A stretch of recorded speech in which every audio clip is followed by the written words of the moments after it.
So the question is, are you able to get up on your own? It's a big goal. Oh, like a rock star. Okay, but I wasn't expecting that. One, because the chair is super soft, and two, to Anthony's point, because the arms are really low. How'd that feel? When's the last time you were able to stand up like that? She struggled for that for quite a while, and so now it's almost like it's so much easier that she can do it on her own. For a long time,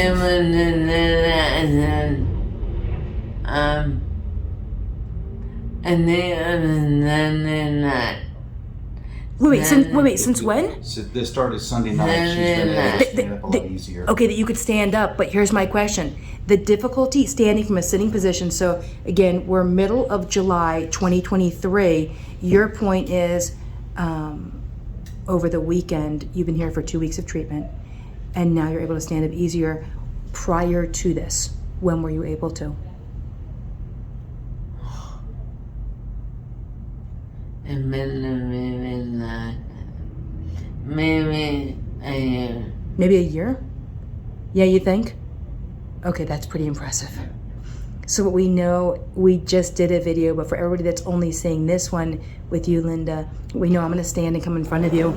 You came over this morning. You had let me know a couple of days ago you wanted to do a video and just letting people know how you're doing. But you had said to me this morning that you're able to stand, that you feel stronger and more stable, and your balance is stronger.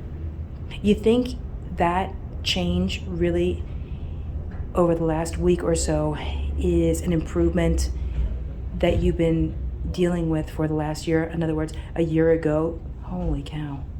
All right, that's pretty impressive. And no wonder this smile, I always love smiles. That is pretty great.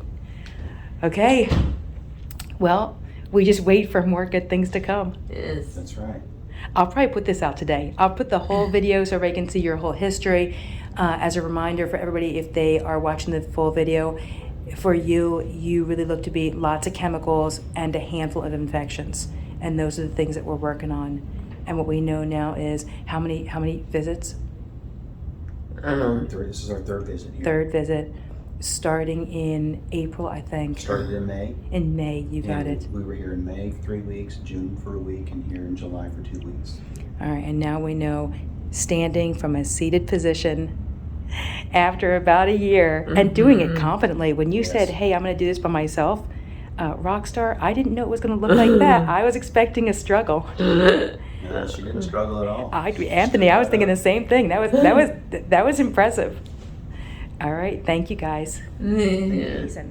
Okay, you were just able to stand up, which was insane. Only because, again, you said to me, hey, I'm gonna try and stand up on my own. I thought it was gonna be a lot of rocking and using your arms, but you didn't. You just stood up. And then I was just asking you, and you said, it's been about a year since you could do that. After we finished the video, that's when you guys were talking about pain and the fact that a lot of the pain has resolved.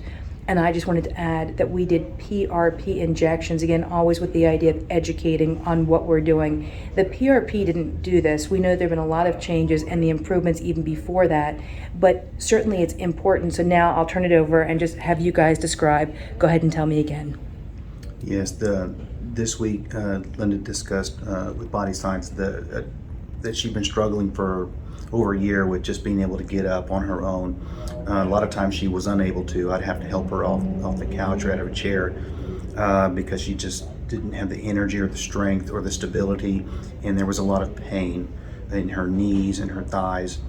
And with the PRP injection she got here this week, that pain is virtually gone, and she just feels so much more stable and has more strength and energy and can stand up with so much more ease. Again, I cannot believe that you stood up like that.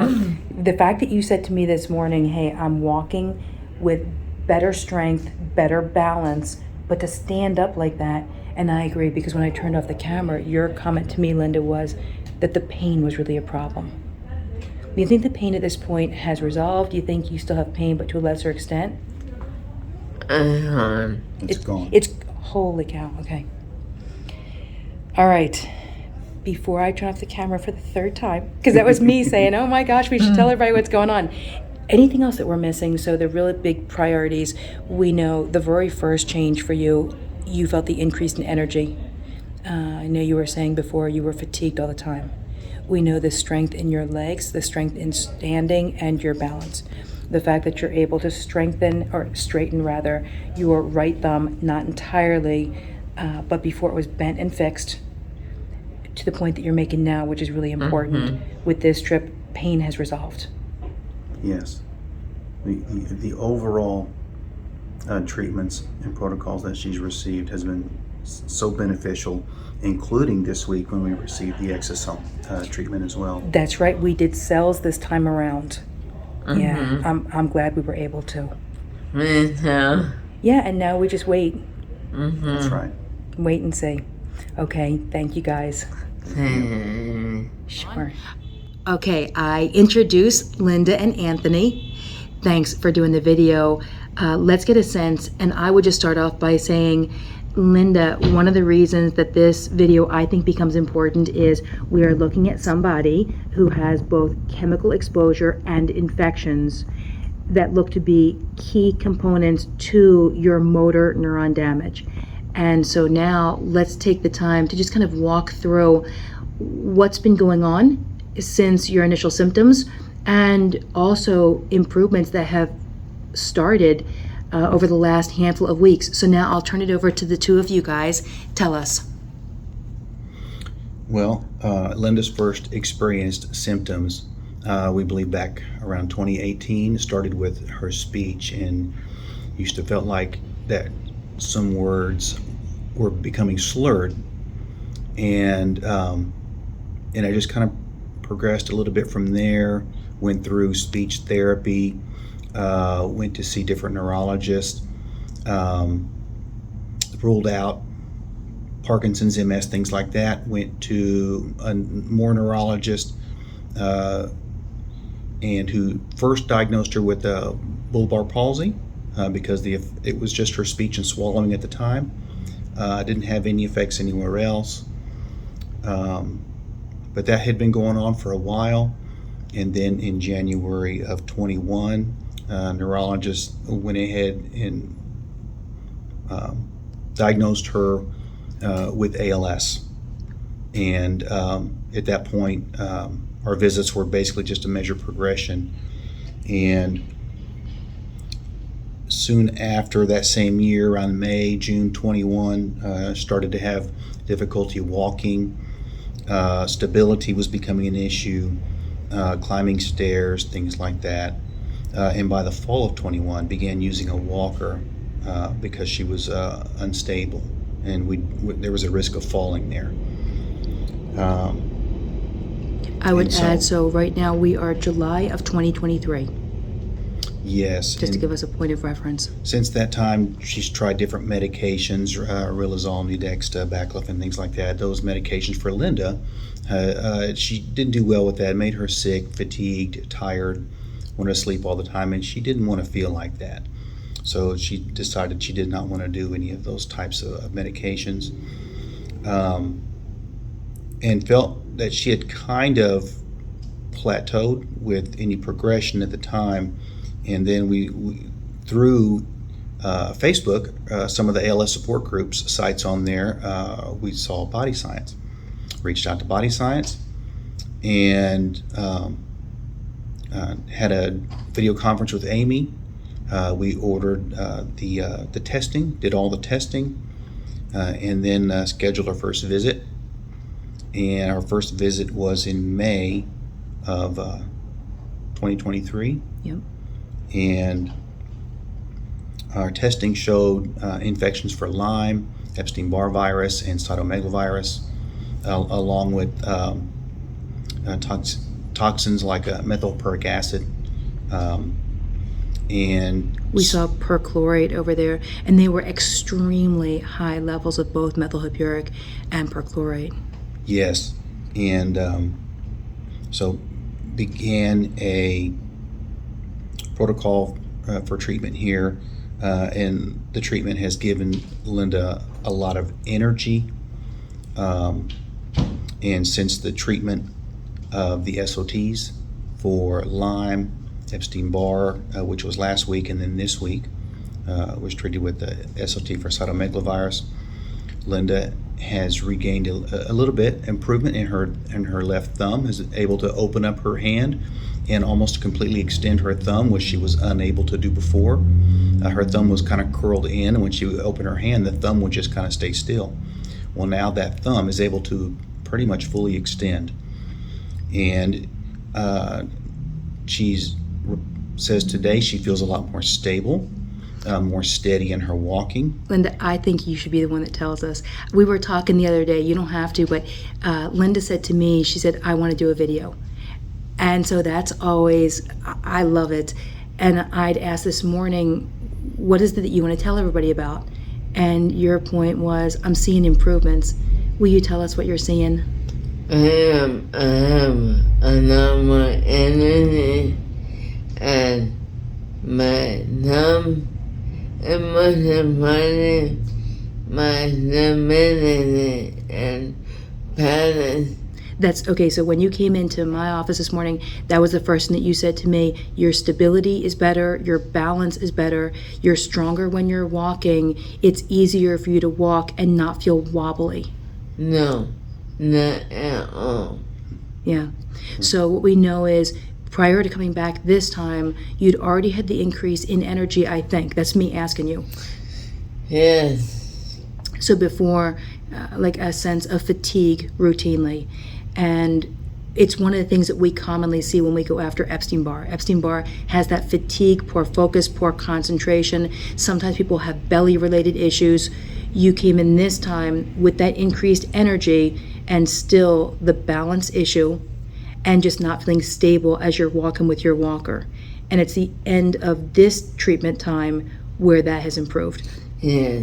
Your thumb improved this time or last time? And then Yeah, okay. How long, this is 2 weeks, how long ago did you get that movement back in your thumb?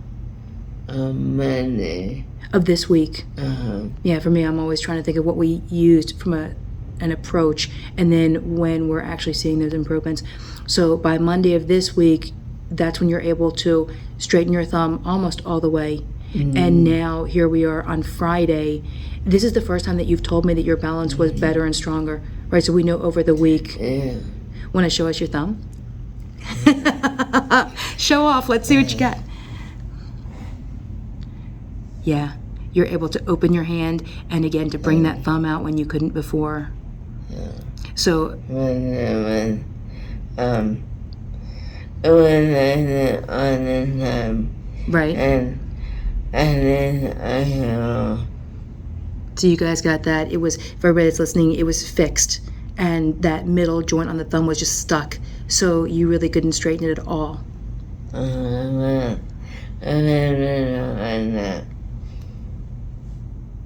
Yeah.